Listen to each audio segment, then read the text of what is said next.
je veux m'inscrire un peu en contraste avec le sentiment que certains ont en regardant les marchés financiers, qui dans certaines dimensions sommes pricés, peut-être même une récession, et ce que nous voyons sur le terrain qui est très très éloigné de ça. Donc les marchés sont déconnectés. En même temps, les marchés sont chers. Enfin, les marchés ont beaucoup monté sur 10 ans. Il y a eu 10... Mais c'est intéressant d'ailleurs. En tant que directeur général délégué de Schneider, comment vous êtes là, vous êtes en poste depuis... vous en avez vu d'autres? Ça fait 10 ans maintenant que je suis... Donc voilà, vous avez vu la crise de 2008.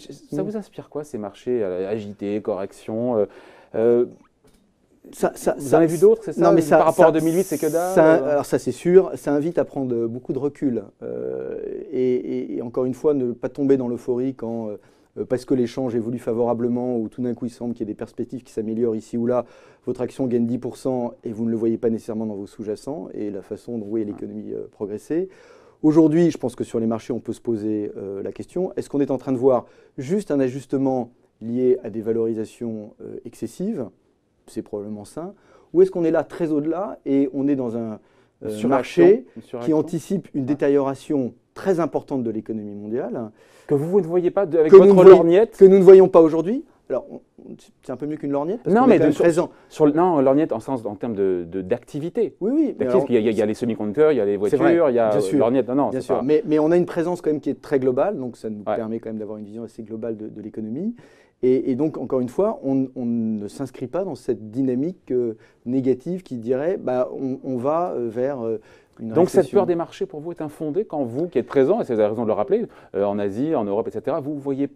Il y a une déconnexion. Encore une fois, il y a une déconnexion. S'il s'agit de corriger parce que les gens considèrent que les valorisations étaient excessives, et elles l'ont probablement été dans un certain nombre de secteurs, on peut comprendre le mouvement. S'il s'agit de dire il faut maintenant mettre les valeurs à des niveaux correspondant à un changement brutal sur l'économie menant vers une récession, honnêtement, aucun indicateur avancé ne le dit aujourd'hui. Voilà. Ouais. Et puis ceux qui disent oh là là, c'est le début de la panique, j'ai envie de dire, vous et moi on en a vu d'autres quand même. Hein, oui, mais la panique fait le sel des marchés boursiers, si je puis dire. C'est-à-dire que l'euphorie et la panique sont des sœurs jumelles. Hein, et je pense que, voilà, à la fois dans un cas et dans l'autre, il faut garder du recul. C'est vrai que ça fait maintenant 15 ans que je suis directeur financier d'un groupe du CAC 40. Je commence à avoir vu des variations de marché importantes à la hausse et à la baisse. Et bien plus importantes que ce qu'on vit aujourd'hui. Et bien plus importantes que ce qu'on connaît aujourd'hui. Et donc, je prends un peu de recul par rapport à tout ça. Ouais. Et en même temps, c'est pas un peu ralent, c'est pas un peu agaçant de voir que l'action perd 12% sur un mois, même si elle reprend. Alors maintenant, elle doit perdre 10 puisqu'on est à plus 7 aujourd'hui. Ouais. Mais relever 2 fois d'affilée, oui, voilà, il y a un ces objectifs et finalement voir une action qui baisse comme ça. David, si on considère que son cours de bourse est son carnet de notes et qu'on a un mauvais carnet de notes qui n'est pas justifié, c'est frustrant. Si on considère... c'est pas un indicateur que vous ne regardez pas quand même. Mais bien sûr, je le regarde. Alors pas forcément tous les jours, mais je le regarde. Pas tous les jours? Non, pas tous les jours, mais je le regarde. Tous les 2 jours? Oui, je regarde probablement régulièrement. En tout cas, à chaque fois qu'il y a des variations importantes, j'essaie de comprendre ce qui est en train de se passer. Mais je pense qu'il y a un travail à faire sur soi-même pour prendre un peu de recul et essayer de travailler sur les fondamentaux de la société plutôt que de rester obsédé par ce que le cours de bourse fait. Donc vous n'êtes pas obsédé par le cours de bourse en même temps. Certains disent, alors je ne suis pas un expert en termes de valorisation, mais quand on regarde la valeur d'entreprise divisée par l'EBITDA, l'entreprise c'est capi boursière plus dette, si je ne me trompe pas, c'est lui le directeur financier, c'est pas moi. Absolument. Hein, divisé par l'EBITDA, donc résultat opérationnel pour faire simple. Vous êtes, il y a quelques semaines, j'ai vu que vous étiez autour de 8. Oui. Et donc certains disent effectivement c'est pas cher. Schneider n'est pas à son prix. Non, on est sur des multiples de valorisation qui sont bas. Après, je ne me prononce jamais sur la valorisation que les intervenants de marché font sur l'action. Mais objectivement, on est historiquement sur des multiples de valorisation qui sont bas. C'est-à-dire qu'on est... Donc Schneider n'est pas à son prix. Et Schneider n'est pas correctement valorisé par les investisseurs. C'est la conclusion en bonne et due forme, dit de manière très simple. Hein. Je vous laisse faire la conclusion. Parce que les investisseurs se déterminent sur les multiples en fonction d'un environnement qu'ils perçoivent. Et donc sur des perspectives. D'où ma question sur mais est-ce que les perspectives aujourd'hui sont si négatives? Nous ne le pensons pas. Ouais.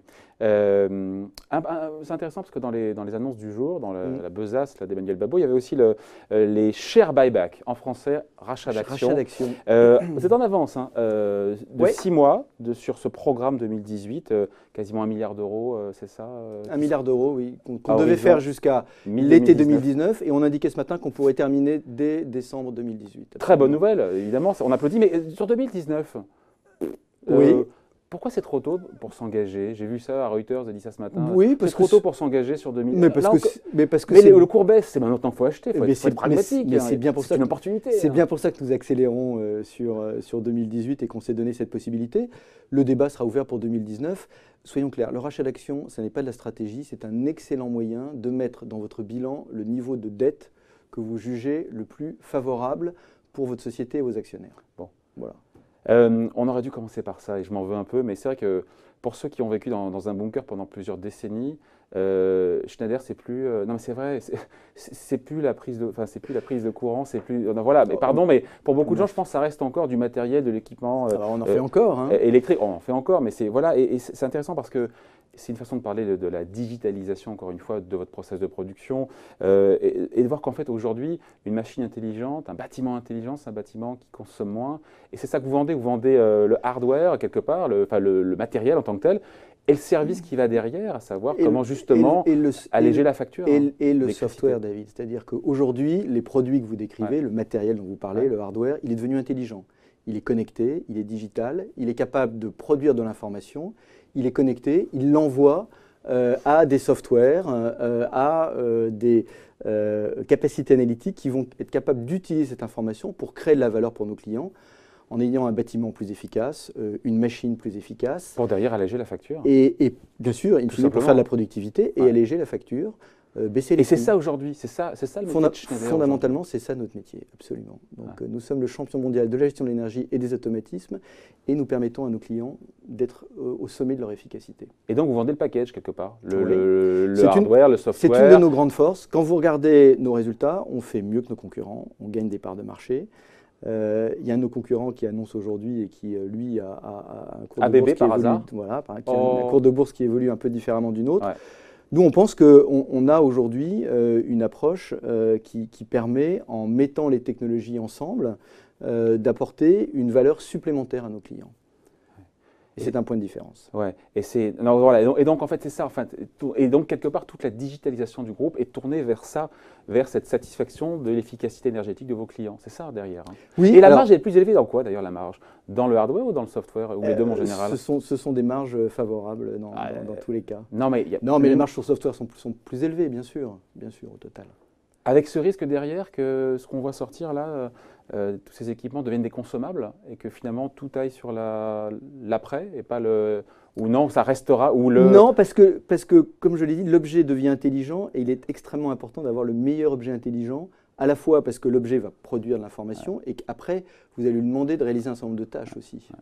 Donc vous êtes sur toute la chaîne de valeur, c'est intéressant. Oui, exactement. Bon, un mot sinon, parce que c'est intéressant, il y a eu cette grosse acquisition au mois de mai en Inde, Larsen & Toubro, pour un peu moins de… Alors, elle n'est pas conclue encore, David. C'est pas encore conclu? Non, nous sommes encore dans la phase avec les autorités de concurrence qui revoient l'opération. Bien sûr. Alors, il y a cet objectif, en tout cas, de racheter, sous réserve d'avoir tous les accords des autorités, j'aurais dû effectivement être plus précis. Et donc, ce qui fait de l'Inde le troisième plus gros marché en termes de revenus. Amérique du Nord, Asie, à égalité, je me trompe peut-être, Inde et France. Absolument. 10% de vos ventes. Cette opération conclue, l'Inde serait de la même taille que la France. Mais je crois que c'est le sens de l'histoire. Oui, quand on voit les PIB, effectivement. Voilà. Non, mais c'est intéressant. La question, évidemment, derrière, il doit me voir venir. C'est à la file des opportunités. Non, mais des marchés qui baissent. Et quand on a un cours de bourse qui baisse moins que ses petits copains, plutôt rivaux plus que copains, est-ce qu'on est à l'affût? J'imagine que oui. Chez Schneider Electric, on est à l'affût, encore une fois. Il y a des dossiers que vous regardez tout le temps, tout l'écosystème, vous devez regarder, vous devez le screener, j'imagine. Mais il y a des trucs dans le pipe. La priorité, étant donné le potentiel du portefeuille que nous avons assemblé, elle est vraiment de se concentrer sur la croissance interne, organique. Et on voit d'ailleurs que… Donc pas d'acquisition majeure dans les prochains mois. Donc clairement, la priorité n'est pas aux acquisitions, mais à la croissance organique. Sur 2019 ? Dans l'horizon qu'on peut avoir. Je n'ai pas d'autres feuilles de route à donner aujourd'hui que celle-là. Pas d'acquisition majeure en 2019. On est focalisé sur la croissance organique comme la priorité. Bon, c'était un jour agréable pour vous recevoir. On se serait parlé en 2011, en 2012, peut-être que… Ça aurait pu être différent. En étant plus agité, mais voilà, aujourd'hui c'est la plus forte hausse du CAC 40, 7%. Et aujourd'hui on avait donc Emmanuel Baboli, directeur général délégué de Schneider Electric à la banane, et il y a de quoi. Merci beaucoup. Merci David.